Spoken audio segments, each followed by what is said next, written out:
So hello students, कैसे आप सभी।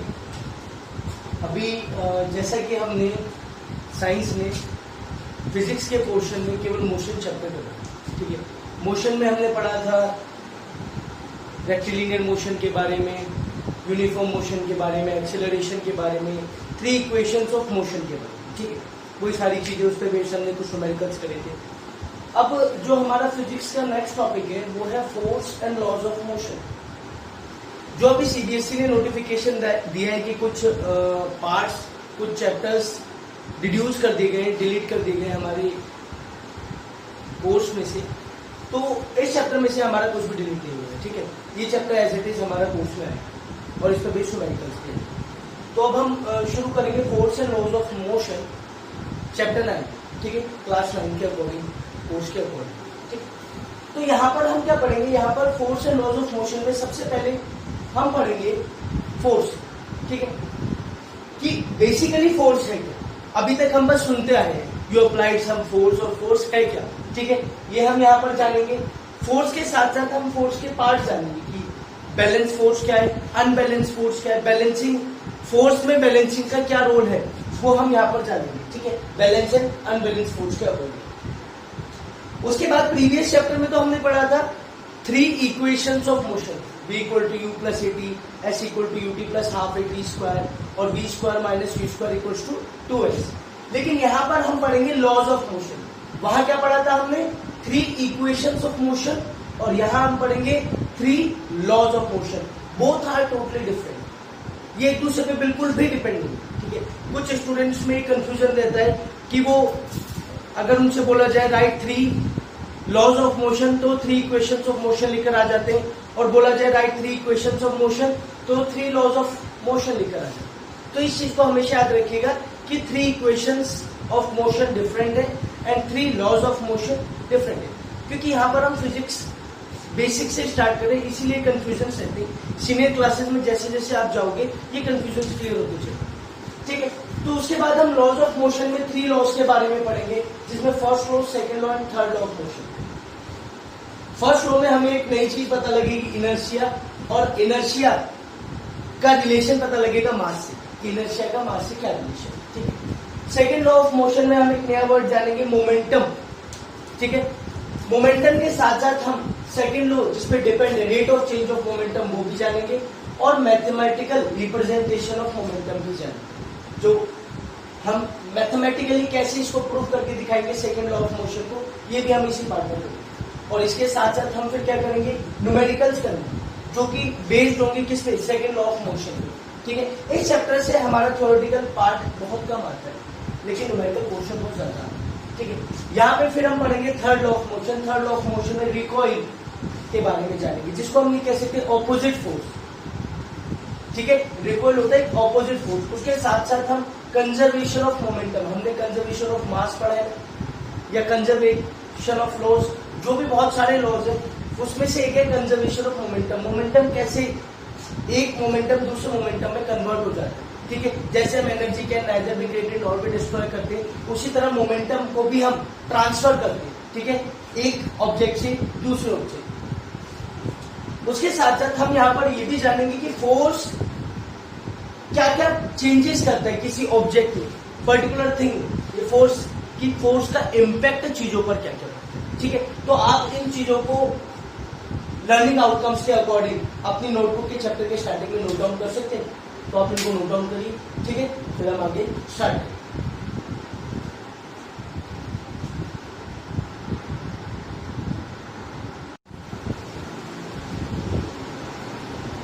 हाँ जी, तो अब हम बात करेंगे फोर्स की। फोर्स अभी तक हम क्या पढ़ते आ रहे थे, फोर्स हम अगर बेसिक लैंग्वेज में अगर हम बात करें तो फोर्स क्या है, एनी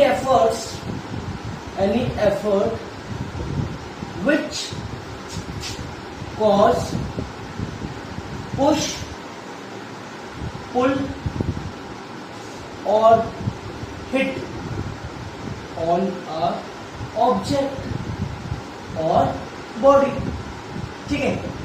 अगर हम फोर्स की बात करें तो फोर्स है कोई एफर्ट है जिसकी हेल्प से हम क्या करते हैं, किसी बॉडी या ऑब्जेक्ट को पुश करते या पुल करते या फिर हिट करते, ठीक है। ये एक एफर्ट है, ठीक है। अगर हम बात करें कि ठीक है ये तो एफर्ट्स है, लेकिन इसका इम्पैक्ट क्या है, तो इम्पैक्ट में अगर हम सबसे पहले देखें कि force can change the shape of the object, force can change the shape of the object. How is it possible? Force किसी ऑब्जेक्ट की शेप कैसे चेंज कर सकता है, मैं आपको दिखाता हूं। जैसे मेरे पास एक वाटर बॉटल है,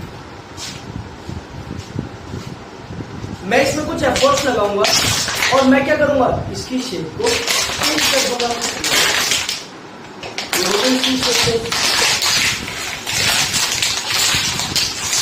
ये सिलेंड्रिकल शेप थी और अब किस शेप की होगी। तो इससे क्या पता लगा कि हम, अब मैंने फोर्स लगाया तो फोर्स ने क्या करा, किसी भी ऑब्जेक्ट की शेप को चेंज कर सकता है। तो force can change the shape of the object, ठीक है, first thing. Second thing, force can change the state of the object. Force किसी भी ऑब्जेक्ट की स्टेट चेंज कर सकता है। अब हम स्टेट किस सेंस में बात करें, स्टेट दो तरह से, अगर ऑब्जेक्ट रेस्ट में तो उसको मोशन में कर सकता है, और ऑब्जेक्ट अगर मोशन में है तो उसको रेस्ट में कर सकता है। ऐसा कैसे पॉसिबल? पॉसिबल है ना। ये मेरे पास बॉल है, ये बॉल है, ये रेस्ट में, अभी ये रेस्ट में, मैंने इसको ऐसे करा तो ये क्या हो गया, ये मोशन हो गया। बात समझ में? Force can change the state of the object. State क्या, ये अभी रेस्ट में था, मैंने फोर्स लगाया, ये मोशन में आ गया, ये मोशन में। कैसे मोशन में? क्योंकि मैंने इस पे फोर्स लगाया, ठीक है। इसके बाद अगर हम बात करें मोशन से रेस्ट में, मैंने इसको हिट करा, ये बॉल मेरे पास वापस आ गई। बॉल आ रही थी तो मोशन में थी, बॉल जब मैंने हिट करी तो मोशन में आ रही थी मेरे पास, लेकिन जब मैंने उस पर फोर्स अप्लाई करा तो क्या हो गई, वो रेस्ट में हो गई। तो यहां हमें पता क्या लगा कि फोर्स, अगर कोई ऑब्जेक्ट रेस्ट में है तो उसे मोशन में कर सकता है, और कोई ऑब्जेक्ट अगर मोशन में, वो बॉल मेरी तरफ आ रही थी, मैंने उसको कैच कर लिया, अगर वो मोशन में तो उसको रेस्ट में कर सकता है। रेस्ट से मोशन में और मोशन से रेस्ट में, ये कौन कर सकता है, फोर्स कर सकता है, ठीक है। बात आती है किसकी, थर्ड कैटेगरी की। थर्ड कैटेगरी में अगर हम बात करेंगे कि फोर्स और क्या कर सकता है, force can change the direction of the object. Force direction कैसे चेंज कर सकता है, मैं आपको दिखाता हूं, लेकिन जैसा मैं कर रहा हूं वैसे आप मत करना, ठीक है। ये बॉल है मेरे पास, ठीक है, मैंने इसको अपर डायरेक्शन में फेंकूंगा और फिर मैं इसका डायरेक्शन चेंज करूंगा। ये देखो क्या हुआ, force can change the direction of the object. फिर से देखिए, मैं इसको अपर डायरेक्शन में फेंकूंगा, देन मैं इसको लेफ्ट साइड में हिट करके इसका डायरेक्शन चेंज कर दूंगा। मैंने इसको ऐसे फेंका, सॉरी, मैंने इसको अपर डायरेक्शन में फेंका और हिट कर दिया, तो ये क्या हुआ, force can change the direction of the object. ये तीनों कैटेगरी क्लियर हो गई। First one, force can change the shape of the object. Second one, force can change the state of the object. And the third one, force can change the direction of the object. Shape कैसे change करा, मैंने bottle ली, आप कुछ भी ले सकते हैं, आपने उसमें फोर्स अप्लाई करा। स्पंज आपने देखा होगा, सॉफ्ट होता है, उसको हम क्रश कर सकते हैं, वो वापस अपनी शेप में आ जाता है, लेकिन हम उसको क्रश करते तो कैसे करते हैं, हम उसको फोर्स अप्लाई करते हैं। Second thing, force can change the state of object. Ball मेरे पास थी, मैंने उसको फेंक दिया, वो रेस्ट में थी, वो मोशन में आई, ठीक है। या फिर बॉल मेरी तरफ आ रही थी, मोशन में थी, मैंने फोर्स अप्लाई करा, वो रेस्ट में आ गई, तो force can change the state of the object. अब वो रेस्ट से मोशन में है, मोशन से रेस्ट में। देन अगर हम बात करें, force can change the direction of the object. Force, अब हम यहां पर एक एग्जांपल ले सकते हैं कि बैट्समैन है, बॉलर बैट्समैन की तरफ बॉल फेंकता है और बैट्समैन हिट कर देता है, हिट करके क्या करता है, वो ऑपोजिट डायरेक्शन या फिर ऑफ में मारे या फिर लेग में मारे या फिर बैकवर्ड मारे, वो क्या करता है, वो बॉल का डायरेक्शन चेंज कर देता है। हाउ? वो अपने बैट को हिट करती है। बैट कैसे हिट करता है? Force apply. ठीक है, सो ये तीनों पॉइंट्स क्लियर हो गए। ठीक है, अब हम आगे बढ़ेंगे बैलेंस एंड अनबैलेंस फोर्सेस। ठीक है, यहां पर बैलेंस और अनबैलेंस फोर्स का एक बहुत अच्छा एग्जांपल मैं आपको दूंगा, जिससे आप आसानी से समझ जाएंगे कि बैलेंस और अनबैलेंस फोर्सेस क्या होते हैं। Balance force and unbalanced force. ठीक है, बैलेंस फोर्स में आप ये कह सकते हो net applied force is zero. Net applied force is zero. But यहां पर आप कह सकते हो net applied force is not zero. ये कैसे होगा? यहां पर फिर से मैं आपके आगे एक बॉटल का एग्जांपल लूंगा। बॉटल की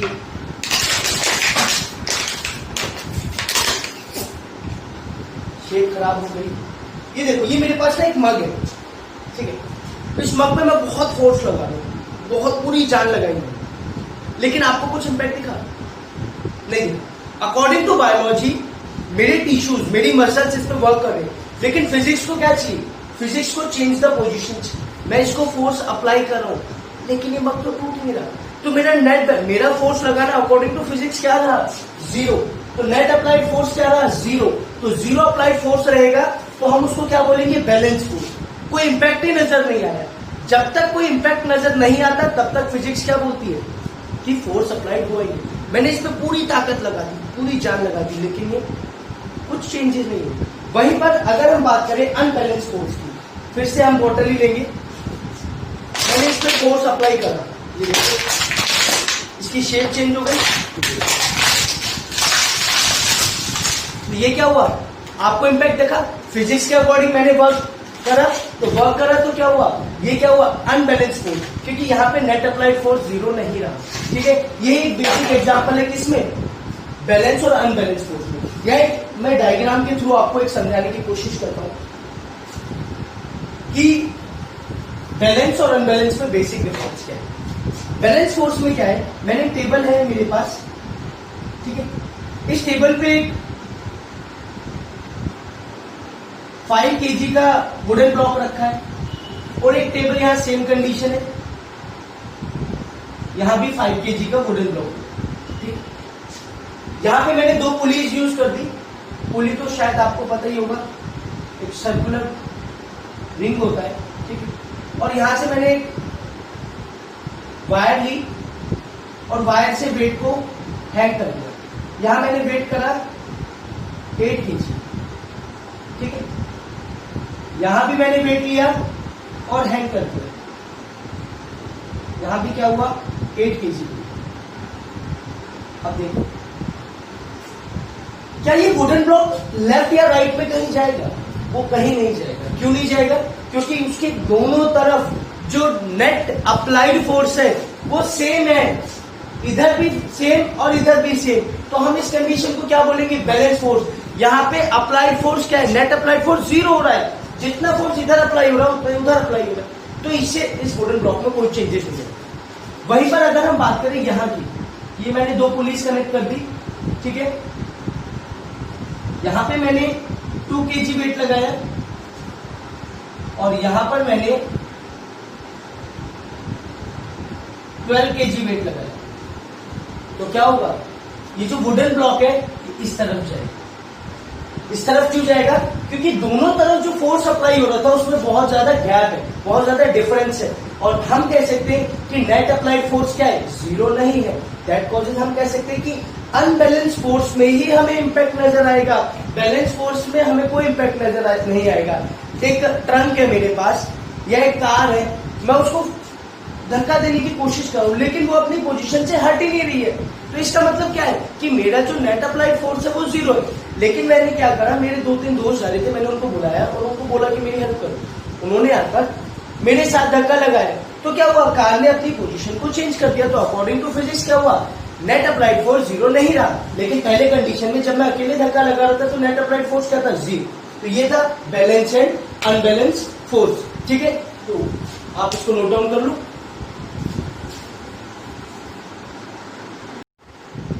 हाँ जी, तो अब हम बात करेंगे laws of motion.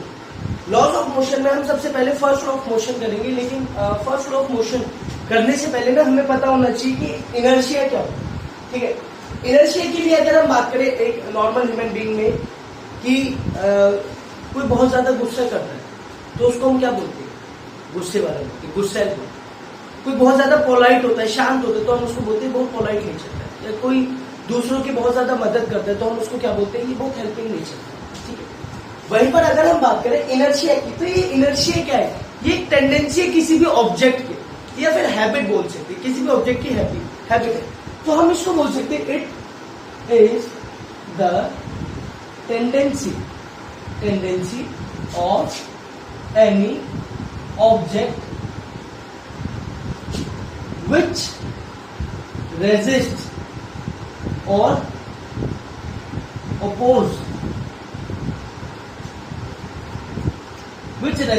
oppose to maintain its position of rest or motion। इससे हमें क्या समझना है, ये टेंडेंसी है किसी भी ऑब्जेक्ट की जो उसकी पोजीशन को मेंटेन करने में हेल्प करता है, अपोज करता है या रेजिस्ट करता है। जैसे हम कहें कि कोई ऑब्जेक्ट मोशन में, तो ये उसको मोशन में रहने के लिए बोलता है। ठीक है, ये उसको मोशन में ही रहने देना चाहिए। कोई ऑब्जेक्ट रेस्ट में, तो ये उसको रेस्ट में ही रहने देना चाहिए। जैसे हम एग्जांपल लेके अगर बात करें, कभी हम ट्रैवल कर रहे होते, बस में जा रहे होते, तो हम खड़े होते हैं और अचानक से ड्राइवर ब्रेक अप्लाई कर देता है तो हम ऐसे आगे गिर जाते, और इसी आगे गिरने की वजह से बहुत लोग पिटते भी। ठीक है, क्यों पिटते, क्योंकि ड्राइवर, गलती किसकी थी, ड्राइवर की। टेंडेंसी किसकी थी, ऑब्जेक्ट की। वो क्या थी, इनर्शिया। ड्राइवर ने ब्रेक अप्लाई करे, इनर्शिया हमारी बॉडी पे काम कर रहा था, हम रेस्ट में थे तो इनर्शिया में रेस्ट में रखने की कंडीशन कर रहा था, रेजिस्ट कर रहा था। ठीक है, लेकिन अचानक से ड्राइवर ने ब्रेक अप्लाई करे तो हमारी पोजीशन चेंज हो गई और हम सामने गिर गए। तो आगे से आपको भी ये ध्यान रखना है कि अगर कोई बस में आपके ऊपर गिरा है तो गलती उसकी नहीं है, वो ड्राइवर की है, क्योंकि उसके ऊपर तो इनर्शिया वर्क कर रहा है। ठीक है, और आपके साथ भी ऐसा हो सकता है कभी, तो इसीलिए ध्यान रखिए। ठीक, दूसरा हम कह सकते हैं कि कभी हम ट्रेवल कर रहे होते हैं तो कार में बैठे होते हैं, अचानक से कोई शार्प टर्न आता है तो हम बैठे होते हैं और हमारी बॉडी अपने आप ही लेफ्ट या राइट की तरफ मूव करती है अकॉर्डिंग टू टर्न। ठीक है, अगर लेफ्ट टर्न है तो हमारी बॉडी ऐसी हो जाएगी, राइट टर्न है तो हमारी बॉडी ऐसी, ऑपोजिट डायरेक्शन में हो जाएगी। क्यों, क्योंकि हमारी बॉडी को मेंटेन करने की। और होती क्यों है, हमारी बॉडी रेस्ट की पोजीशन में होती है, इनर्शिया उस पर काम कर रहा होता है, इसीलिए वो क्या होता है कि हमारी बॉडी इस तरफ को झुक जाती है। क्लियर है, सेम कंडीशन ब्रेक अप्लाई करने पे भी इनर्शिया टास्क कर रहा होता है, और अचानक से वो बस स्टार्ट होती है तब हम पीछे को जाते हैं तो भी सेम कंडीशन। या फिर आपने देखा होगा कि जब भी कार में हम बैठे होते तो एयरबैग हमारे सामने लगा होता है। एयरबैग पता है ना कि जब एक्सीडेंट होता है तो वो एक बलून टाइप ओपन हो जाता है जिसकी वजह से हमारा फेस बच जाता है सामने टकराने से। ठीक है, तो या फिर हम सीट बेल्ट लगाते हैं, तो सीट बेल्ट लगाते हैं, अचानक से ब्रेक अप्लाई करने पड़ते तो हम आगे को उठे इस तरह से, तो सीट बेल्ट हमें रोक लेता है। ठीक है, तो यहां पर क्या हुआ कि इनर्शिया हमारी टेंडेंसी है बॉडी की जो कि हमारी बॉडी को मोशन में या रेस्ट में रहने के लिए हेल्प करता है। ठीक, अब यहां पे मैं एक छोटा सा एक्सपेरिमेंट आपको करके दिखाऊंगा जिससे आपको एक आइडिया लग जाएगा कि बेसिकली इनर्शिया क्या है। आप इसको घर पे भी ट्राई कर सकते हैं। आपकी बुक के अकॉर्डिंग एक एग्जांपल है कि एक ग्लास का, आप कांच का ग्लास लेंगे, अगर आपके घर में टर्म कार्ड है, टर्म कार्ड उसके ऊपर रखेंगे और उसके ऊपर कॉइन रखेंगे कुछ इस तरह से। ये एक ग्लास लेंगे कांच का, ठीक है, इसके ऊपर एक ऐसे टर्म कार्ड रख देंगे और उसके ऊपर कॉइन रख देंगे। जब आप इस टर्म कार्ड को हिट करेंगे ना तो कॉइन के ऊपर इनर्शिया टास्क कर रहा होगा। इनर्शिया उसकी पोजीशन को, रेस्ट की पोजीशन को मेंटेन करने में उसकी हेल्प कर रहा होगा। जब आप केवल आपने किसको हिट करा, कार्ड को, जब आप कार को हिट करेंगे तो ये पॉइंट यहाँ आ जाएगा, इसके बॉटम में आके गिर जाएगा। ऐसे एक एक्सपेरिमेंट मैं आपको करके दिखाता हूँ, बहुत बेसिक सा एक्सपेरिमेंट है, आप घर पे भी ट्राई कर सकते हैं। और आपने बहुत जगह देखा भी होगा, वो टेबल पे बहुत सारा सामान रख के एक ब्लैंकेट रख देते हैं या टेबल कवर रख देते हो, टेबल कवर को रिमूव करते तो सारा सामान एज इट इज रहता है। वो क्या है, वो बेसिकली इनर्शिया है। ठीक है, तो देखो मैं आपको करके दिखाता हूँ एक एग्जांपल। तो देखो अभी हमने देखा इनर्शिया। यहाँ पे ना बहुत सारी बुक्स है, बुक के ऊपर मैंने डस्टर और पावर बैंक रखा है। ठीक है, और पावर बैंक, ये डस्टर और बुक के बीच में मैंने एक पेपर को रखा हुआ। ठीक है, ये पेपर क्या करेगा, अब हमें देखना कि इनर्शिया है क्या। इस डस्टर और पावर बैंक के ऊपर इनर्शिया अभी फिलहाल काम कर रहा है। इनर्शिया क्या करेगा, इनकी पोजीशन को, अभी ये रेस्ट में, तो रेस्ट में रहने की पोजीशन को क्या करेगा, हेल्प करेगा इनकी पोजीशन को रेस्ट में रहने में। तो वो क्या इनर्शिया, ये देखो मैं क्या करूंगा, ये मैंने पेपर रिमूव करा, इनकी पोजीशन पे कोई चेंज फर्क आया नहीं आया, क्यों, क्योंकि इनके ऊपर इनर्शिया टास्क कर रहा है। एक बार हम दोबारा ट्राई करेंगे, आप घर पे भी इसको ट्राई कर सकते हो, क्योंकि ये क्या है, ये टेंडेंसी है, ये किसी भी ऑब्जेक्ट की टेंडेंसी है, कोई भी ऑब्जेक्ट। लेकिन यहाँ पर एक टर्म्स एंड कंडीशन ये याद रखिए कि फ्रिक्शन कम से कम हो, फ्रिक्शन कम से कम, जितना फ्रिक्शन कम होगा उतना ही आप अपर वाले ऑब्जेक्ट की पोजीशन को कम चेंज कर पाएंगे। ठीक है, अब दोबारा से देखिए, इन दोनों के ऊपर इनर्शिया काम कर रहा है, मैं केवल पेपर को मोशन में लूंगा तो इनर्शिया इन दोनों की पोजीशन को रेस्ट में मेंटेन रखने में हेल्प करेगा। ये देखो, ये दोनों क्यों नहीं गिरे, क्योंकि मैंने पेपर को ही मोशन में लिया था। तो आई होप कि आपको इनर्शिया बेसिकली समझ में आया होगा कि इनर्शिया है क्या। वो टेंडेंसी है जो हमारी ऑब्जेक्ट की पोजीशन को मेंटेन रखने में हेल्प करती है, अब वो मोशन में हो या फिर रेस्ट में। ठीक है, तो अब हम आगे करेंगे, अब हम बात करेंगे फर्स्ट लॉ ऑफ मोशन की, क्योंकि अभी हमें इनर्शिया नहीं पता था, अब हमें इनर्शिया पता लग गया कि इनर्शिया होता है।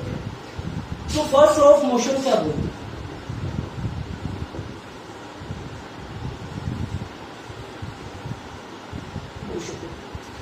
according to first law of motion, any object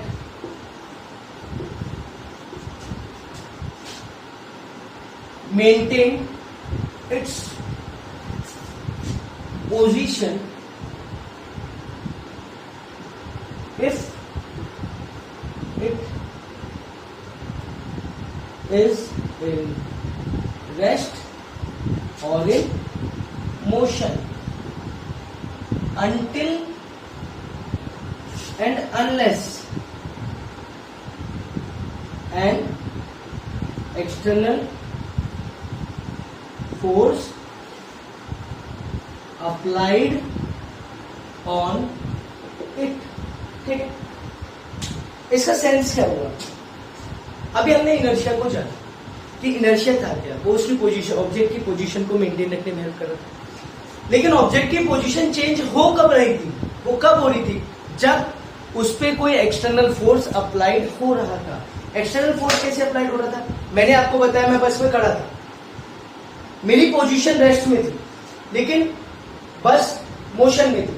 अचानक से ड्राइवर ने ब्रेक अप्लाई करे, तो ब्रेक अप्लाई करने पे क्या हुआ, एक एक्सटर्नल फोर्स लगा और एक्सटर्नल फोर्स ने मेरी पोजीशन को चेंज कर दिया। या फिर मैं आराम से खड़ा था और अचानक से बस ड्राइवर ने गियर डाला और उसको एक्सेलरेट करा बस को, और एकदम मैं पीछे हो गया। वो क्यों हुआ, क्योंकि वो एक एक्सटर्नल फोर्स उस पर अप्लाई हो रहा था। जैसे हम एग्जांपल लें, ये बॉल थी हमारी, ठीक है, ये बॉल थी, इस बॉल को मैंने ये हिट करा, ये बॉल आ रही थी, मोशन में थी, जैसे ही मैंने हाथों को लगाया वो रेस्ट में आ गई।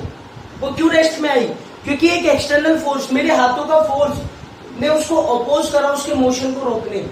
ठीक है, ये रेस्ट में थी, ये रेस्ट में थी, मेरे हाथों ने फोर्स लगाया और इसको मोशन दे दिया। जब इसको मोशन दे दिया तो क्या हुआ, ये एक्सटर्नल फोर्स ही तो अप्लाई हुआ, रेस्ट में था लेकिन मैंने इसको ऐसे एक्सटर्नल फोर्स अप्लाई कर दिया। तो ये क्या है, फर्स्ट लॉ ऑफ मोशन क्या बोलता है कि कोई भी ऑब्जेक्ट अगर मोशन में है तो वो मोशन में ही रहेगा अगर उस पर कोई एक्सटर्नल फोर्स अप्लाई नहीं हो, और अगर वो रेस्ट में है तो रेस्ट में ही रहेगा अगर उस पर कोई एक्सटर्नल फोर्स अप्लाई नहीं होता। मेरे सामने बॉल रखी रहने दो, लेकिन मैं बैट लाकर हिट करूंगा तो क्या होगा, वो मोशन में आ जाएगी। अगर मेरे सामने बॉल आ रही है तो मैं उसको जाने दूंगा, मैं नहीं रोकूंगा, तो रुकेगी नहीं रुकेगी। तो मैं अगर उसमें हाथ लगाऊंगा तो रुक जाएगी। वहीं पर आपने देखा होगा प्लेग्राउंड में बैट्समैन हिट करता है, तो हिट करने के थोड़ी देर बाद बॉल रुक जाती है। अब आप कहोगे कि वहां तो कोई फोर्स नहीं लगा, लगा फोर्स वहां भी, क्यों नहीं लगा? जब वो ग्राउंड में जो ग्रास होती है वो क्या करती है, फ्रिक्शन जनरेट करती है, ऑपोजिंग फोर्स लगाती है, तभी तो वो बॉल एक टाइम के बाद जाकर रुक जाती है।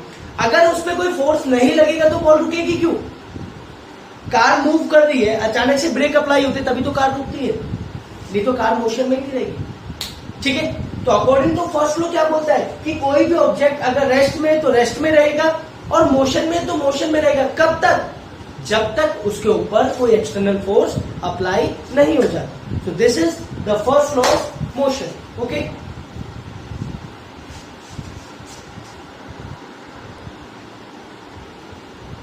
अब हम बात करेंगे कि इनर्शिया हमारी डेली लाइफ में हमें कहां कहां नजर आता है।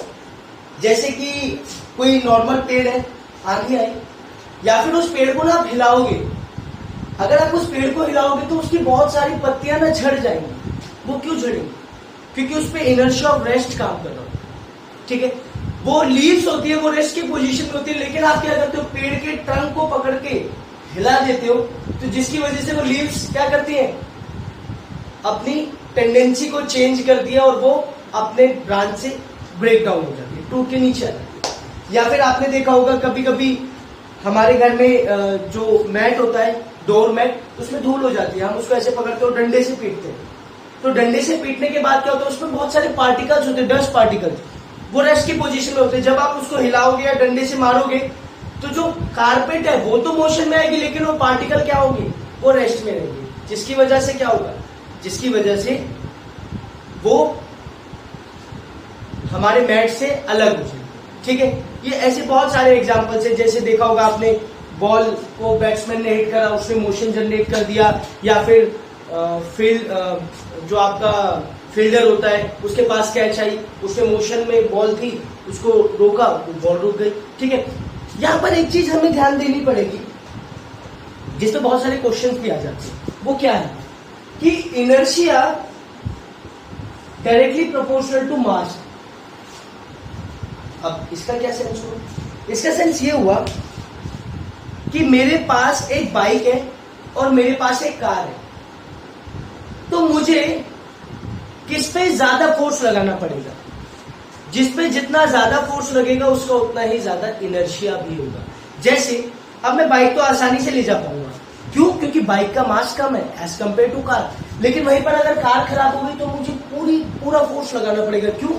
क्योंकि कार का मास ज्यादा है। तो जिसका जितना ज्यादा मास उसका उतना ज्यादा इनर्शिया। वहीं पर अगर मैं एग्जांपल लूं डस्ट पार्टिकल्स का, मैंने आराम से हिट करा, वो डस्ट पार्टिकल सारे धूल उड़ गई।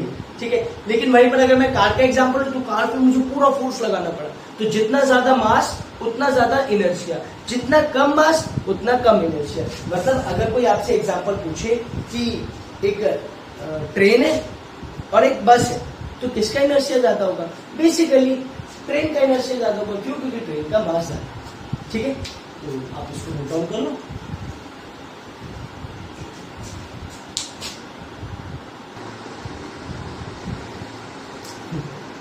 तो अब हम बात करेंगे मोमेंटम की। मोमेंटम है क्या? अगर हम बोले बेसिक लैंग्वेज में, it measure the quantity of motion possessed by the body. क्या? Momentum is measured the quantity of motion possessed by the body।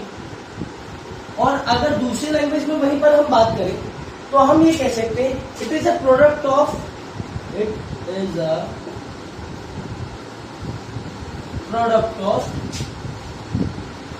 Mass and velocity of the object. Momentum को हम denote करते हैं raw से, ये momentum का sign है। ठीक है, आप कह सकते हो उल्टा पी कर्व शेप में। ठीक है, इसको रॉ भी बोलते हैं।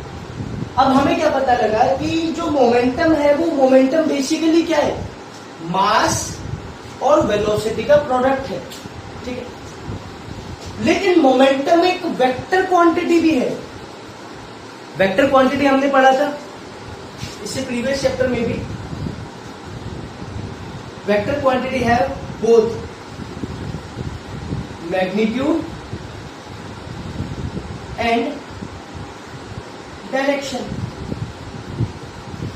मैग्नीट्यूड एंड डायरेक्शन जिस भी क्वांटिटी के पास होगा वो वेक्टर क्वांटिटी है। तो अगर हम किसी डायरेक्शन में वेलोसिटी, जिस डायरेक्शन में वेलोसिटी होगी उस ही डायरेक्शन में क्या होगा, मोमेंटम। ठीक, तो इससे हमें क्या पता लगा कि वेक्टर एक मोमेंटम एक वेक्टर क्वांटिटी। ठीक है, अगर हम मोमेंटम की बात करें कि मोमेंटम की यूनिट क्या होगी, मोमेंटम की दो यूनिट्स, क्या, ग्राम सेंटीमीटर पर सेकेंड या फिर केजी मीटर पर सेकेंड। ठीक है, ये सीजीएस सिस्टम के अकॉर्डिंग है, ग्राम सेंटीमीटर पर सेकेंड। ठीक है, और ये एमकेएस सिस्टम के अकॉर्डिंग। ठीक, अब यहां पर बात आती है कि ग्राम मीटर पर सेकेंड और केजी मीटर पर सेकेंड तो ठीक है, लेकिन मोमेंटम है क्या, मतलब किस तरह से मोमेंटम को समझेंगे। मोमेंटम को समझने के लिए हम एक न्यूमेरिकल करते हैं। आई होप ये तो आपको समझ में आएगा कि ये क्या है, एक प्रोडक्ट है किसका, मास और वेलोसिटी का प्रोडक्ट है, डायरेक्ट प्रोडक्ट है। अगर हम एक न्यूमेरिकल की पॉइंट ऑफ व्यू से देखें कि अगर वो आपको बोल रहे हैं calculate the momentum, calculate the momentum of given object, तो हम क्या करेंगे। मैंने आपको बोला कि एक ऑब्जेक्ट है जिसका मास कितना है, मास है उसका 2000 kg, ठीक है, और वो मूव कर रहा है, उसकी वेलोसिटी है, वेलोसिटी कितनी है, लाइक 4 मीटर पर सेकेंड। ठीक है, तो अगर मैं बोलूं कैलकुलेट इट्स मोमेंटम, तो आप क्या करेंगे, m into v, mass into velocity. सीधा मोमेंटम का यही फॉर्मूला है कि मास इंटू वेलोसिटी। ठीक है, तो मैंने मास कितना लिया था, 2000 kg, kg को भी रहने दो।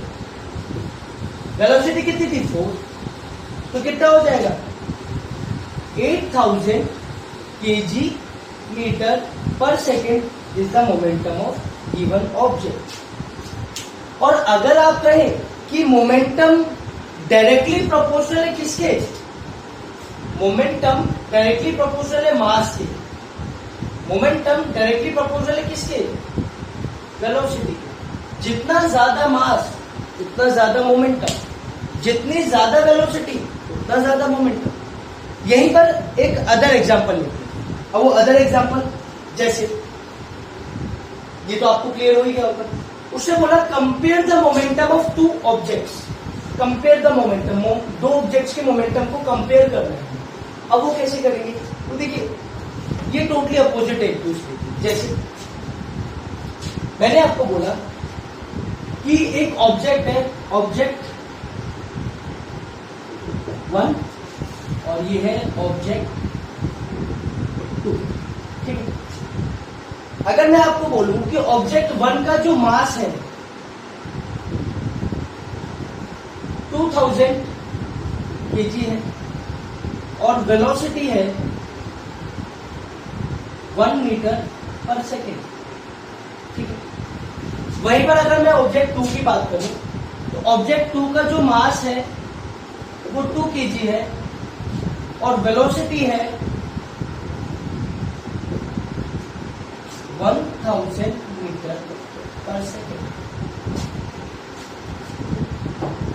मैंने बोला मोमेंटम निकालो, तो आपने मोमेंटम का वैल्यू पुट करी, mv करा, mass is 2000 and velocity is 1, ये कितना आ गया 2000 kg metre per second, momentum 1। वहीं पर मोमेंटम 2 कैलकुलेट करा हमने, ये आ गया 2 into 1000, this is 2000 kg metre per second, momentum 2। तो अगर आप यहां देखेंगे तो ये क्या हो गया, मोमेंटम 1 इक्वल्स टू मोमेंटम 2। ठीक है, दोनों की कंडीशन सेम थी, लेकिन जिसका जितना ज्यादा मास उतना ज्यादा मोमेंटम, हमें पता लगा डायरेक्टली प्रोपोर्शनल है।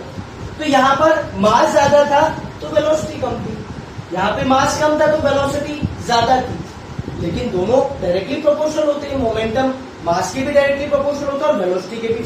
तो दोनों कंडीशन में क्या हुआ, momentum 1 directly proportional to momentum 2, ठीक है। तो ये था मोमेंटम, जो कि प्रोडक्ट होता है किसका, मास इनटू वेलोसिटी, ठीक। अब हम बात करेंगे इसकी सेकेंड लॉ ऑफ मोशन की, क्योंकि सेकेंड लॉ ऑफ मोशन को जानने के लिए हमारा मोमेंटम का जानना ज्यादा जरूरी है, ठीक है। तो आप इसको नोट डाउन कर लो।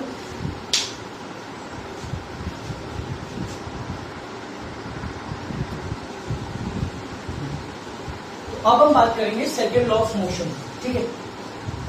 सेकेंड लॉ ऑफ मोशन है क्या, सेकेंड लॉ ऑफ मोशन, अब हमें मोमेंटम नहीं पता था, हमें मोमेंटम पता लग गया। तो जो सेकेंड लॉ ऑफ मोशन है वो क्या बोलते हैं, वो बोलता है according to second law of motion the rate of change of momentum, rate of change of momentum is directly proportional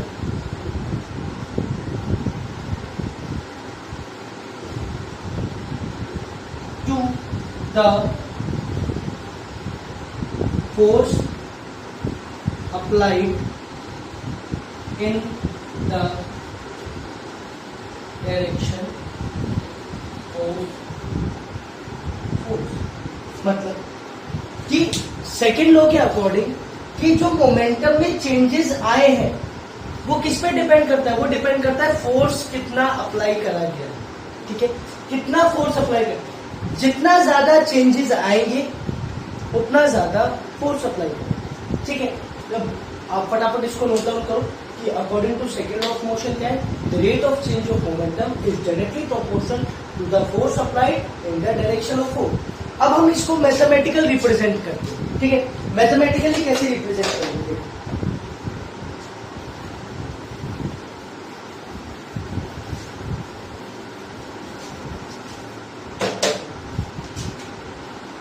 mathematical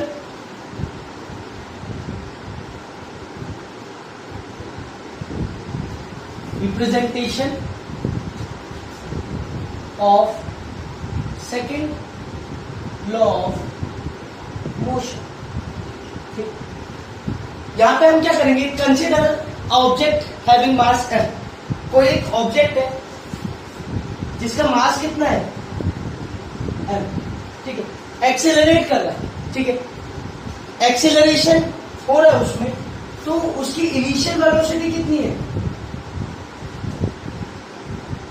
उसकी इनिशियल वेलोसिटी है v, सॉरी u, ठीक है। Then after some time it accelerate continuously, तो final velocity क्या बन जाएगी, कुछ time वो एक्सेलरेट करेगा तो एक टाइम के बाद उसकी फाइनल वेलोसिटी हो गई v। तो उसको u से v होने में टाइम कितना लगा, टाइम लगा उसको t। अब हमने क्या देखा, according to second law of motion, according to second law of motion, second law of motion क्या बोलता है कि force applied equals to rate of change of momentum, ये बोलता है, ठीक है। सेकेंड लॉ, तो अगर हम इनिशियली बात करें कि जो हमारा मोमेंटम 1 था, पहले इनिशियल मोमेंटम क्या था, ऑब्जेक्ट का मास m था, उसकी इनिशियल वेलोसिटी u थी, और मोमेंटम क्या होता है, मास इनटू वेलोसिटी, तो ये क्या हो जाएगा mu, ठीक है। वहीं पर अगर हम बात करें मोमेंटम 2 की, तो आफ्टर सम टाइम ऑब्जेक्ट का मास तो है मेरा, लेकिन उसकी फाइनल वेलोसिटी कितनी होगी v, तो ये हो जाएगा mv। अब rate of change of momentum क्या आएगा, rate of change of momentum, वो क्या आएगा, momentum final minus momentum initial, कि हमारा आखिरी में मोमेंटम क्या था और हमारा शुरुआत में मोमेंटम क्या था। ठीक है, तो अब और ये किसके बराबर था, rate of change of momentum, force के, फोर्स। ठीक, तो हमारा जो फाइनल मोमेंटम था वो था mv,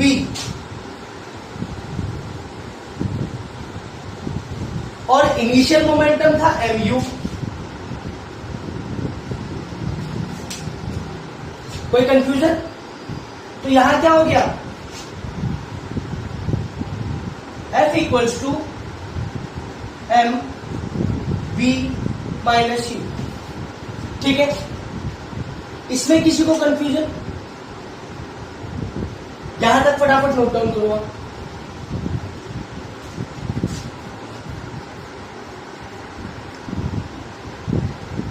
तो अभी हमने क्या देखा था कि फोर्स डायरेक्टली प्रोपोर्शनल है एम वी माइनस यू के।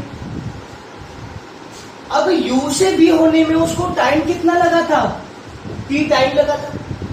ठीक है, टाइम t लगा। अब क्या हुआ, हमने पढ़ा था एक्सेलरेशन क्या होता है, change in velocity with respect to time. तो फोर्स डायरेक्टली प्रोपोर्शनल, इसकी जगह v minus U upon T की जगह क्या यूज करेंगे हम, m इंटू ए। अब ये जो डायरेक्टली प्रोपोर्शनल का रिलेशन है इसको हम क्या मान लेते हैं, k। So F equals to k m a।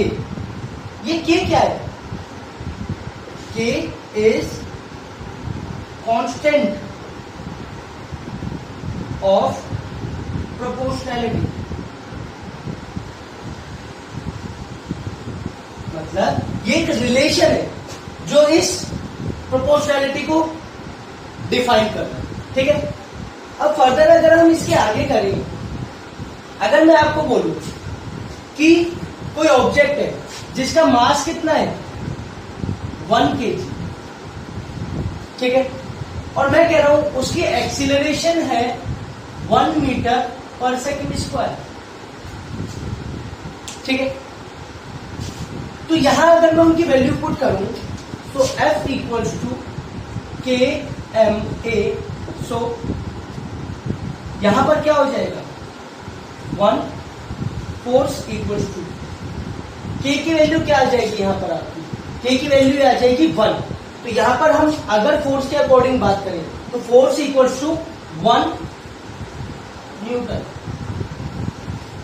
और न्यूटन को डिनोट करते हैं हम कैपिटल एन से। N is the unit of force, force की यूनिट क्या है, न्यूटन। न्यूटन को अगर हम एक्सपेंडेड फॉर्म में लिखें, एक्सपेंडेड टर्म में लिखें, तो मैं इसको लिख सकता हूं, मास क्या था केजी और एक्सेलरेशन क्या था मीटर पर सेकेंड स्क्वायर। ठीक है, KG metre per second, M K system के अकॉर्डिंग ये newton equals to KG metre. अगर मैं बोलूं 1 न्यूटन फोर्स, 1 न्यूटन किसके बराबर होगा, 1 केजी ऑब्जेक्ट होगा और वो एक्सेलरेट करेगा 1 मीटर पर सेकेंड स्क्वायर। ठीक है, कहीं कहीं पर अगर कॉम्पिटिटिव एग्जाम में भी बेसिक क्वेश्चंस आ जाते हैं। अगर सीजीएस सिस्टम के अकॉर्डिंग बात करें तो हम यूज करते हैं डाइन। तो अगर हम देखें कि 1 न्यूटन इक्वल्स टू होगा 10 की पावर 5 डाइन। ठीक है, डाइन किस चीज में होगा, डाइन होगा ग्राम सेंटीमीटर पर सेकेंड स्क्वायर। ठीक है, ग्राम सेंटीमीटर पर सेकेंड स्क्वायर। तो ये ओवरऑल क्या था, सेकेंड लॉ ऑफ मोशन का मैथमेटिकल रिप्रेजेंटेशन था। ये एग्जाम में कभी कभी सीधा आ जाता है कि mathematical representation of second law of motion. तो आपको कुछ नहीं करना, आपको क्या करना है, एक ऑब्जेक्ट का मास कंसीडर करना है m, उसकी इनिशियल वेलोसिटी लेनी है u, उसकी फाइनल वेलोसिटी लेनी है v, u से v होने में उसको कितना टाइम लगा t। According to second law of motion क्या बोलता है कि rate of change of momentum किसके बराबर है, force applied in the direction of applied force, ठीक है। तो आप क्या करोगे, force directly proportional to change in momentum, momentum 2 minus momentum 1 M B minus U, कितना टाइम लगा टी, ठीक है। देन क्या आ गया, फोर्स डायरेक्टली प्रोपोर्शनल, हमने पढ़ा था इसके प्रीवियस चैप्टर में कि change in velocity with respect to time क्या होता है, एक्सीलरेशन होता है, तो इसकी जगह ए आ गया, ठीक है। तो हमने क्या करा, ये जो कांस्टेंट ऑफ प्रोपोर्शनलिटी था इसको के माना, फिर हमने कंसीडर करा कोई मास, कोई ऑब्जेक्ट है जिसका मास 1 kg और acceleration 1 metre per second square कर रहा है, तो फिर हमें पता लगा फोर्स कितना आ गया, 1 न्यूटन आ गया। Newton is the unit of force, KG metre per second square भी लिख सकते हैं हम उसको, ठीक है। और 1 न्यूटन कब होगा, जब 1 kg ऑब्जेक्ट का मास होगा और 1 मीटर पर सेकंड स्क्वायर उसकी वेलोसिटी होगी। फिर अगर हम बात करें कि 1 न्यूटन सीजीएस सिस्टम के अकॉर्डिंग क्या होगा, तो 10 की पावर 5 टाइम, ठीक है। फटाफट नोट डाउन करो, फिर हम आगे करते हैं।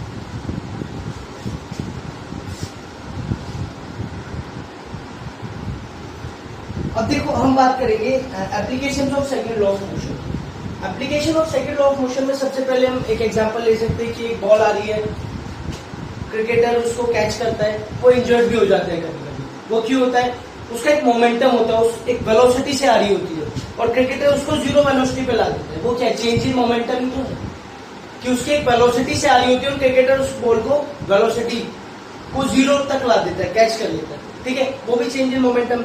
या फिर आप इसमें एग्जांपल ले सकते हो, एथलीट होते हैं हाई जंप वाले, तो क्या होता है उनको या तो आपको हीप ऑफ सैंड, एक मिट्टी का टीला सा बना दे ताकि वो उस पर गिरे तो वो इंजर्ड ना हो, या फिर उनको एक गद्दा टाइप दे देते जिसकी वजह से उनका मोमेंटम जो इम्पैक्ट पड़े वो उनको हार्मफुल ना हो, ठीक है। यहाँ पे कभी कभी न्यूमेरिकल्स किस तरह से आते हैं, देखो लाइक कोई ऑब्जेक्ट है, ठीक है, जिसका मास कितना है, उसकी पहले आप वेलोसिटी, उसने इनिशियल वेलोसिटी दे दी 10 मीटर पर सेकेंड थी, आफ्टर सम टाइम उसकी वेलोसिटी कितनी हो गई 20 मीटर पर सेकेंड हो गई। उसको 10 मीटर पर सेकेंड से 20 मीटर पर सेकेंड होने में कितना टाइम लगा, 5 सेकेंड टाइम लगा। और वो उसने इसका मास हमें लगभग दे दिया, मास ऑफ ऑब्जेक्ट 100 kg। अब वो पूछ रहा है find the magnitude of force. अब मैग्नीट्यूड ऑफ फोर्स निकालने के लिए हमारे पास चेंज इन मोमेंटम के अकॉर्डिंग भी निकाल सकते हैं, लेकिन टाइम तो चाहिए। तो आप ऐसा कर सकते हैं कि हमने क्या देखा कि force equals to mass into acceleration होता है ना। तो हमारे पास अगर हम फर्स्ट इक्वेशन ऑफ मोशन के अकॉर्डिंग देखें, v equals to you plus at होता है। तो v फाइनल वेलोसिटी हमारे पास है, u इनिशियल वेलोसिटी भी हमारे पास है, लेकिन a नहीं है। t कितना है 5 सेकेंड, ठीक है। ये 10 इधर आ गया, तो ये कितना बचा 20 माइनस 10 और 5 इंटू a कितना हो जाएगा 10/5 कट गया। तो a equal to 2 metre per second square is the acceleration. मुझे एक्सेलरेशन पता लग गया, मुझे पता है force equal to mass into acceleration होता है।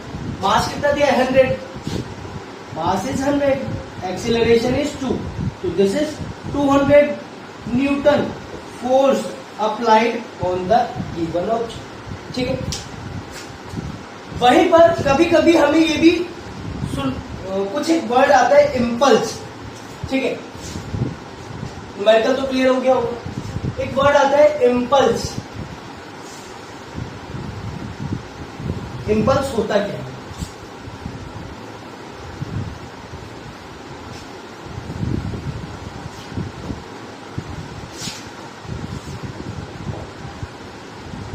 इम्पल्स को अगर आप सिंपल वर्ड्स में समझोगे तो ये क्या है, rate of change of momentum या फिर चेंज इन मोमेंटम।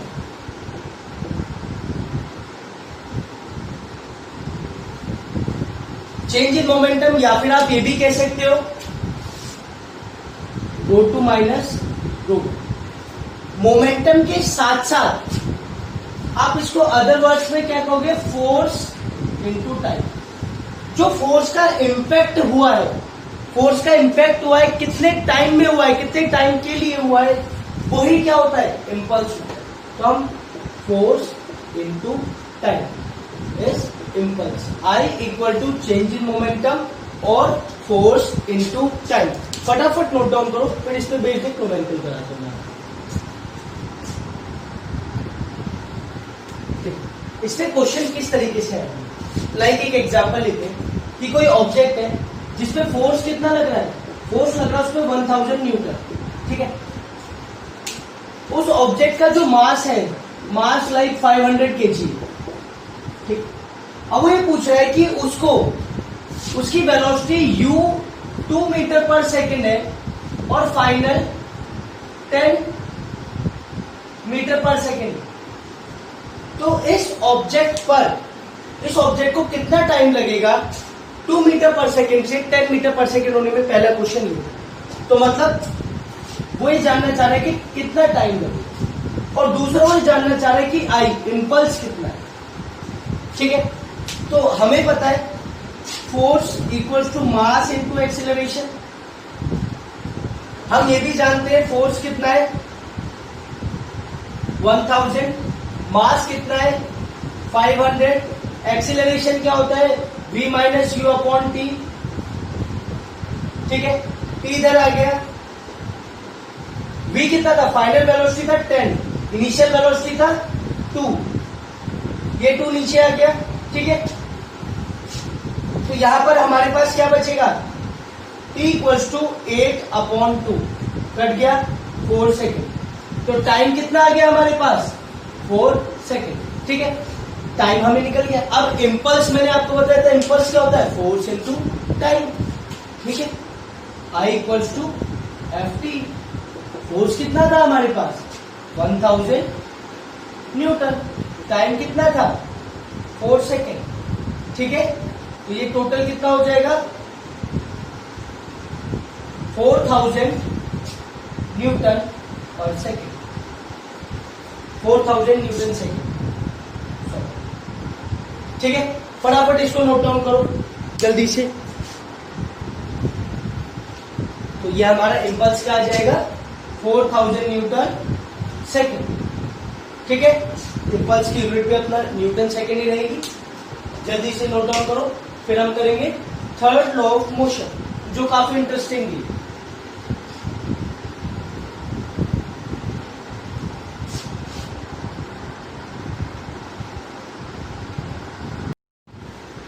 अब हम बात करेंगे most interesting law, third law of motion.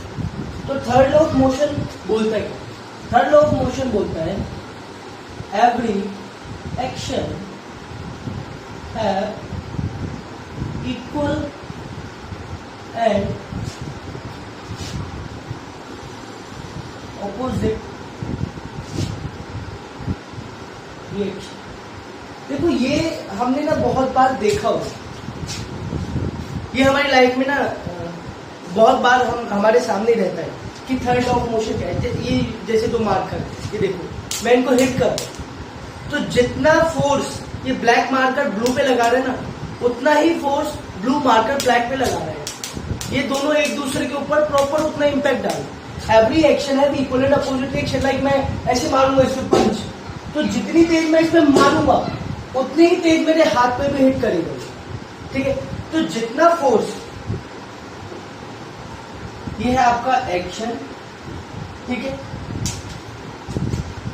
उतना ही अपोजिट क्या होगा रिएक्शन. लाइक मैं एग्जांपल लेता हूं, हमने बैलेंस फोर्स करा था कि कोई ऑब्जेक्ट,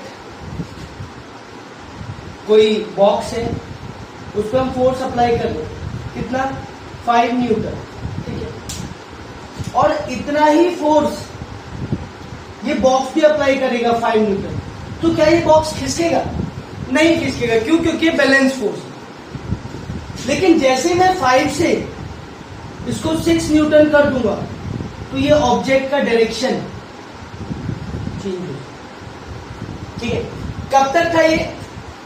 जब तक दोनों बैलेंस थे. जैसे ही दोनों अनबैलेंस हुए, मतलब ऑपोजिट फोर्स जैसे ही कम होगा वैसे इंपैक्ट ज्यादा नजर आएगा. लेकिन इनका जो नेट फोर्स होगा, नेट फोर्स वो कितना होगा 6 न्यूटन माइनस 5 न्यूटन, मतलब 1 न्यूटन. 1 न्यूटन फोर्स होता है, ठीक है। तो हमें क्या पता लगा, एवरी एक्शन है इक्वल एंड अपोजिट रिएक्शन। जैसे आपने देखा होगा कभी कभी क्रिकेटर बैट्समैन जब बैटिंग कर रहे होते हैं तो उनका बैट टूट जाता है, बॉलर बॉलिंग करता है, बॉल लगती है बैट पर और बैट का नीचे का हिस्सा टूटकर अलग हो जाता है। उसका क्या कारण होता है, क्योंकि बॉल ने फोर्स बैट पे लगाया होता है और बैट ने बॉल पे फोर्स लगाया होता है, लेकिन बैट वो फोर्स को बेयर नहीं कर पाता और बैट टूट जाता है। तो इससे हमें क्या पता लगता है कि एवरी एक्शन, हर एक एक्शन का रिएक्शन होगा। हम अगर कहीं पे फोर्स लगाएंगे तो सामने से भी उतना ही फोर्स लगेगा, उसको हम ऐसे भी डिनोट कर देंगे, F इक्वल्स टू माइनस, ठीक है। ये क्या है, एवरी एक्शन है equal and opposite reaction. Like अगर हम बात करें जो आपके रॉकेट होता है, रॉकेट जितना प्रेशर ग्राउंड की तरफ लगाता है उतनी ही तेजी से वो ऊपर की तरफ जाता है। वहां भी क्या है, एवरी एक्शन है इक्वल एंड अपोजिट रिएक्शन। अगर हम यहाँ पे बात करें ट्रेन की, ट्रेन में जो इंजन होता है सबसे पहले होता है, तो इंजन क्या है, इंजन फोर्स लगाता है अपने पहले डब्बे पे जो उससे टच होता है, ठीक है। वो पहला डब्बा अपना फोर्स लगाएगा अपने पीछे वाले डब्बे पे, तो उससे क्या होगा, पीछे वाला डब्बा भी तो आगे पे फोर्स लगाएगा, क्योंकि हर एक एक्शन का क्या होगा, reaction, according to third law of motion, कि हर एक एक्शन का क्या होगा, रिएक्शन। जितना फोर्स हम अप्लाई करेंगे सामने से भी उतना ही फोर्स अप्लाई होगा, ठीक है। हाँ, लेकिन दोनों में से अगर किसी एक का इम्पैक्ट ज्यादा हुआ तो हमें वो नजर आएगा, और अगर दोनों का इम्पैक्ट सेम रहा तो हमें नजर नहीं आएगा। लाइक मैं बात करूं कि फुटबॉल है मेरे पास, मैंने हिट करा, फुटबॉल को मैंने हिट करा, तो हिट जितनी तेज मैं हिट करूंगा उतनी दूर फुटबॉल जाएगी, लेकिन मेरे पैर पर भी चोट लगेगी ना। या तुमने देखा होगा कभी कभी फुटबॉलर्स एक दूसरे से टकरा जाते हैं, उनके पैर टकरा जाते हैं, तो दोनों के पैर एक दूसरे से टकराते, सेम फोर्स से टकराते, तो दोनों को चोट लगती। या आपने कभी दीवार पे पंच करा होगा, पंच करके देख लेना एग्जाम, ज्यादा तेज मत करना, पता लगा ये रिटर्न में काम नहीं कर पाए, ठीक है। इसीलिए धीरे से करना, पंच करके देखना दीवार पे, जितनी तेज तुम दीवार पे मारोगे उतनी तेज हिट दीवार तुम्हारे हाथ पर करेगी, ठीक है। तो ये क्या था, थर्ड लॉ ऑफ मोशन, जो ये बोलता है कि हर एक रिएक्शन का, हर एक एक्शन का रिएक्शन होता है और रिएक्शन का एक्शन होता है, मतलब ऑपोजिट नेगेटिव फोर्स होता है, ठीक है। फटाफट नोट डाउन करो इसको।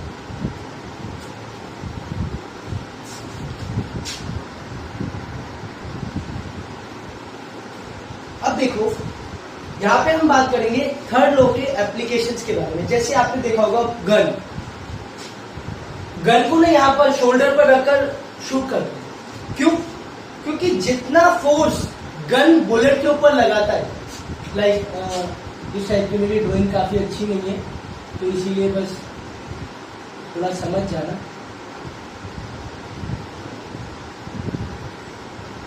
ठीक है।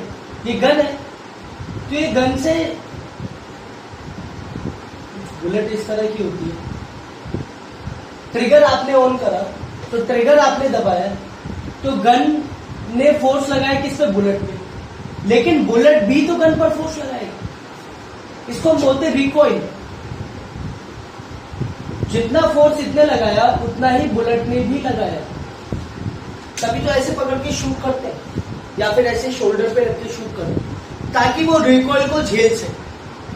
कभी कभी बोलते हैं जिनके शोल्डर्स वीक होते हैं, जैसे मेरा बहुत वीक है, तो मैंने तो खैर लाइट गन यूज करके देखी, अभी हैवी गन तो कभी ट्राई करी, तो इसीलिए वो बोलते हैं कि शोल्डर्स मजबूत कराए जाते हैं, शोल्डर्स के ना, या फिर आर्चरी प्लेयर्स के शोल्डर बहुत मजबूत कराए जाते हैं। क्यों, क्योंकि वो शोल्डर पे हिट करती है गन वापस। अगर आपके शोल्डर वीक है ना तो आप वो फोर्स बेयर नहीं कर पाओगे, वो रिकॉइल फोर्स बेयर नहीं कर पाओगे। तो इससे हमें क्या पता लगा कि थर्ड लॉ ऑफ मोशन बोलता है कि अगर हम कहीं भी फोर्स लगा रहे तो उसका बैकवर्ड फोर्स भी हमें आए। अगर मैं पिस्टल जितनी तेजी से बुलेट जा रही है, जितना फोर्स बुलेट पे लगा रहा हूं मैं, उतना ही फोर्स बुलेट भी पिस्टल पे लगा रहा हूं, ठीक है।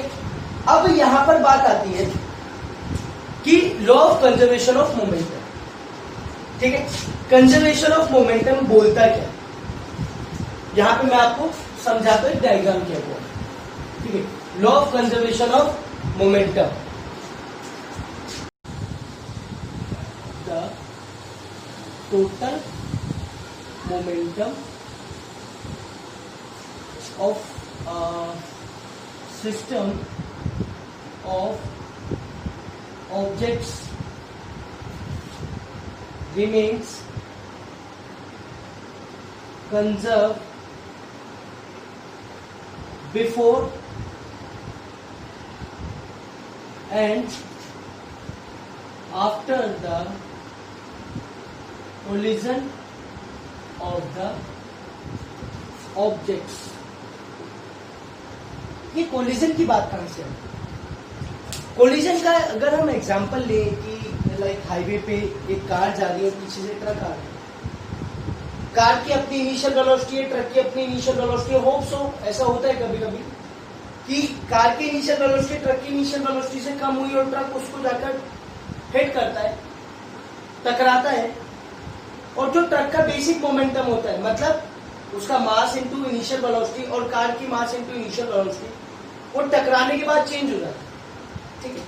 लेकिन ये law of conservation of momentum ये बोलता है कि टकराने से पहले जो इनके मोमेंटम का सम था, किसका? कार का मोमेंटम और ट्रक का मोमेंटम, टकराने के बाद भी जो कार का मोमेंटम और ट्रक का मोमेंटम आएगा वो सेम रहेगा। लाइक कैसे? ऑब्जेक्ट ए और बी के अकॉर्डिंग अगर हम बात करें कि law of conservation of mass बोलता है, कहता है कि मास ऑफ ऑब्जेक्ट ए और initial velocity of object A, मतलब momentum of object A plus, और मोमेंटम कौन सा?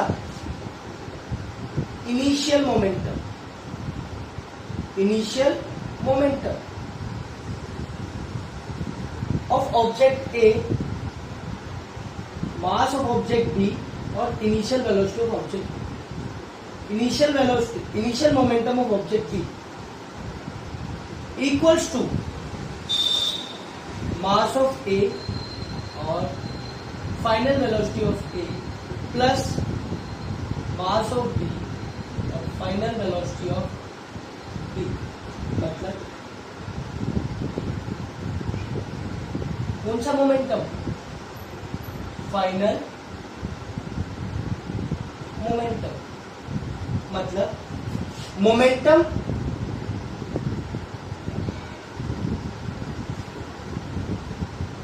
Before collision equals to momentum after collision. अभी कोलिजन की कंडीशन हमें कैसे पता लगेगी? वो देखो यहां पर ध्यान से, कोई ऑब्जेक्ट ए था जिसका मास था ए, उसकी इनिशियल वेलोसिटी कितनी थी? यू ए रही हो। सेम डायरेक्शन में कोई ऑब्जेक्ट बी था जिसका मास था बी, जिसकी इनिशियल वेलोसिटी कितनी रही होगी? U B. कोई कंफ्यूजन? इसके बाद अगर हम बात करें after some time object A hit to object B, object A ने ऑब्जेक्ट बी को हिट कर, सेम डायरेक्शन में। जब ए ने बी पे फोर्स लगाया, मतलब force applied by A on B, तो अभी अभी हमने थर्ड लॉ ऑफ मोशन में क्या पढ़ा? Every action has equal and opposite reaction. तो सेम कंडीशन में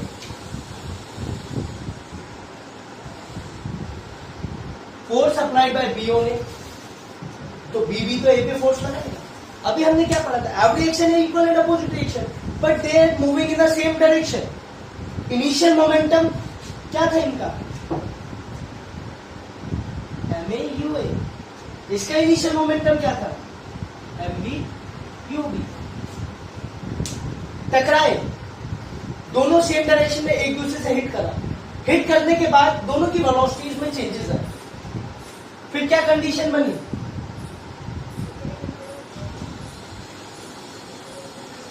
मास ऑफ ए, इसकी इनिशियल वेलोसिटी, फाइनल वेलोसिटी क्या हो गई टकराने के बाद? B A. Then mass of B, इसकी फाइनल वेलोसिटी क्या हो गई? C B. तो इनका फाइनल मोमेंटम, ये तो इनका इनिशियल मोमेंटम सम आ गया और ये इनका क्या आ गया, M A B A plus M B B B, ये क्या हो गया, फाइनल मोमेंटम। दोबारा कंडीशन को समझते, according to law of conservation of momentum ये बोलता है कि अगर कोई दो object moving in the same direction, they have some initial momentum, दोनों का अपना अपना मोमेंटम होगा। अगर वो एक दूसरे टकरा जाए, दोनों एक दूसरे टकरा जाए, तो टकराने के बाद जो उनका मोमेंटम होगा, उसका जो सम होगा वो किसके बराबर रहेगा, उनके इनिशियल मोमेंटम के सम के बराबर।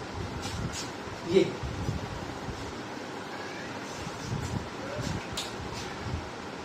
Initial momentum of object A, initial momentum of object B, final momentum of object A, final momentum of object B, before collision and after collision, दोनों का सम क्या बराबर, सेम रहेगा। हाउ कैन वी प्रूव, अब मैं इसको प्रूफ करके दिखाऊंगा, ठीक है। आप इसको नोट डाउन करो, फिर हम आगे बढ़ें।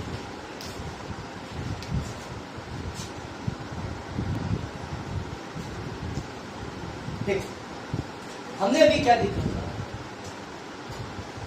कि इनिशियल मोमेंटम का सम क्या था, दोनों ऑब्जेक्ट्स का, वो था M A U A plus M B U B, ठीक है।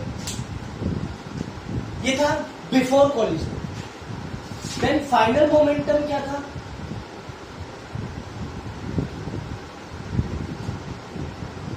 M A V A plus M B V, after collision. और according to law of conservation of momentum they both are equal, before and after जो भी momentum का समय वो equal रहेगा according to law of conservation of momentum. अब देखो ये ऑब्जेक्ट ए था और ये ऑब्जेक्ट बी था। Force applied by A on B, A on B, या मैं इसको सेम कलर से लिख देता हूं ताकि आप कंफ्यूज ना हो। Force applied by A on B, और यहां पर minus force applied by B on A. Third law of motion क्या बोलता है, every action have equal and opposite reaction, मतलब जितना फोर्स ए ने ए ऑन बी पर लगाया है उसका ऑपोजिट बी ऑन ए पर लगा रहा है। क्लियर है। अब हम इसको मोमेंटम के वे में लिखेंगे, तो मोमेंटम के वे में क्या लिखें, देख जब ए ने बी पे फोर्स लगाया तो बी के मोमेंटम में क्या चेंजेस आए, हाउ कैन वी कैलकुलेट। तो बस basic condition, mass of B टकराने final velocity minus initial velocity, कितना टाइम लगा, टी टाइम, इक्वल्स टू जब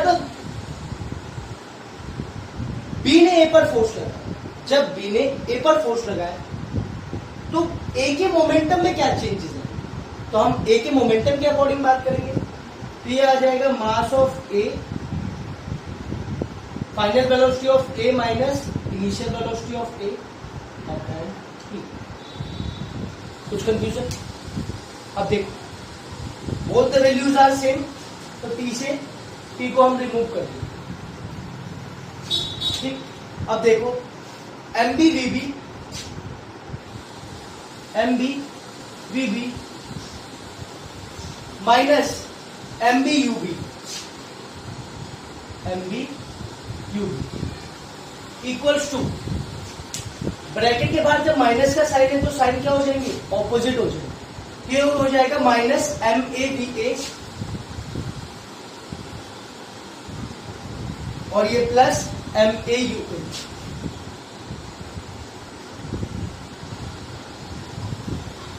ठीक है, ये जो नेगेटिव साइंस है इनको ऑपोजिट डायरेक्शन में ले जाके हम पॉजिटिव बना देंगे। तो ये इधर आ जाएगा, तो ये क्या हो जाएगा, या मैं इसको ब्लू पेन से लिख देता हूं ताकि इनिशियल और फाइनल में आपको कंफ्यूजन ना हो। तो ये हो जाएगा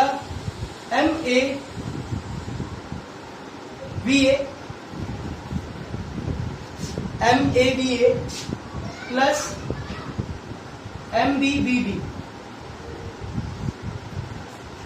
आ गया। MA ये इधर लेकर आ गया, MAVA प्लस MBBB, और इनिशियल क्या था, MAUA plus MBU। Hence proof. ये क्या था, final momentum equals to initial momentum, या हम बोल सकते हैं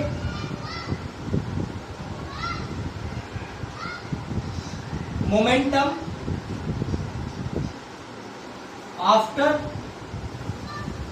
collision equals to momentum before collision, hence proof according to। और देखो ये लॉज हमने मैथमेटिकली प्रूव करे, ठीक है। तो यहां पर according to law of conservation of momentum हमें पता लग गया कि final momentum equals to initial momentum आएगा। कारों के टकराने से पहले का मोमेंटम, कारों के टकराने की बात कर रहे हैं। फटाफट इसको नोट डाउन करो, इस पे बेस्ड न्यूमेरिकल्स करते हैं जो इस चैप्टर से मैक्सिमम आते ही आते, ठीक है।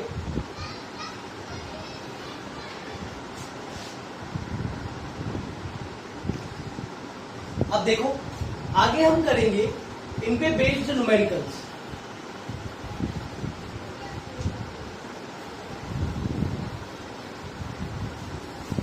न्यूमेरिकल किस तरह के आते हैं, देखो इसमें बहुत सिंपल न्यूमेरिकल्स आते हैं।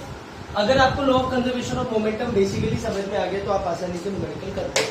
देखो law of conservation of momentum में दोबारा से लिख रहा हूं, क्या बोलता है कि initial momentum, mass of object A, initial velocity of object A, mass of object B और initial velocity of object B equals to mass of object A, final velocity of object A, mass of object A, final velocity, mass of object B और final velocity of object, ये हमेशा बराबर रहेंगे। तो एक question ले लेते हैं। क्वेश्चन क्या है, एक गन है, ठीक है, कोई नॉर्मल इस तरह की गन होगी, ठीक है, इसमें से एक बुलेट फायर हुई है,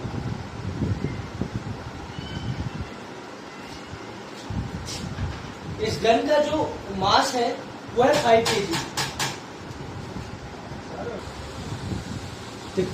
तो ये एक गन है, यहाँ पे एक न्यूमेरिकल है। न्यूमेरिकल में देखो क्या है, गिवन कंडीशन की एक गन है, ठीक है, बुलेट को ट्रिगर करा गया, जिस गन का वेट है 5 kg,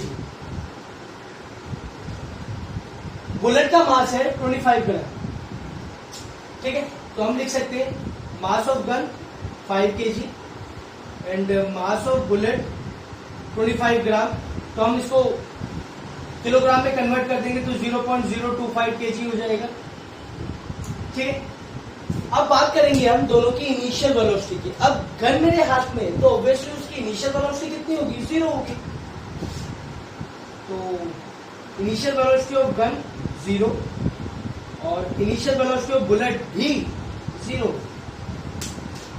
लेकिन ट्रिगर करने के बाद जो बुलेट की फाइनल वेलोसिटी है वो है 500 मीटर पर सेकेंड। लेकिन उसने हमसे पूछा है find the recoil velocity of gun, कि गन कितनी वेलोसिटी से पीछे की तरफ है, वेलोसिटी ऑफ गन।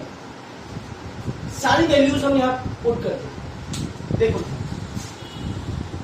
भाई, मास ऑफ गन ऐसे कर देंगे, mass of gun initial velocity of gun plus mass of bullet initial velocity of bullet, और mass of gun final velocity of gun plus mass of bullet final velocity of bullet.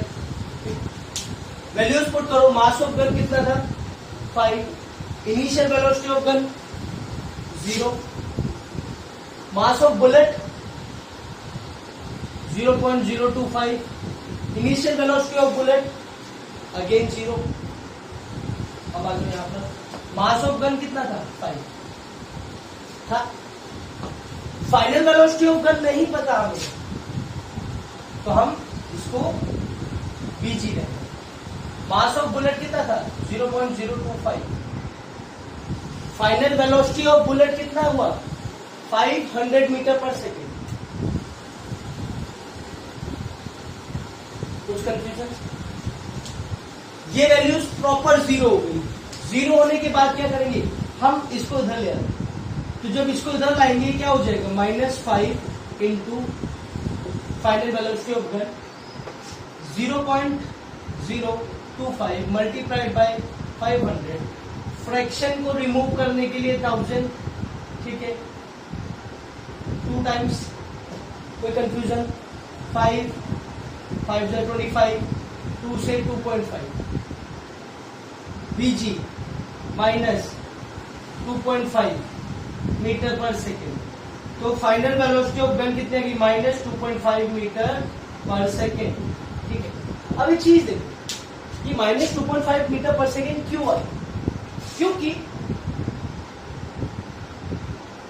Gun ने force bullet पर लगाया और bullet ने force किस पर लगाया, gun, इसीलिए ये जितना फोर्स था ये उसका नेगेटिव, यही तो था, रिएक्शन है इक्वल एंड अपोजिट रिएक्शन, ठीक है। सो आई होप आपको ये चैप्टर समझ में आया होगा। इस चैप्टर के से रिलेटेड नोट्स, इस चैप्टर के एनसीईआरटी के सॉल्यूशंस, ब्लू बॉक्स क्वेश्चंस के सॉल्यूशंस, एनसीईआरटी एग्जाम्पलर के सॉल्यूशन, ये सारी चीजें आपको डिस्क्रिप्शन पोर्शन में अवेलेबल मिल जाए, ठीक है। सो थैंक यू, और kindly share and subscribe my channel. Thank you very much.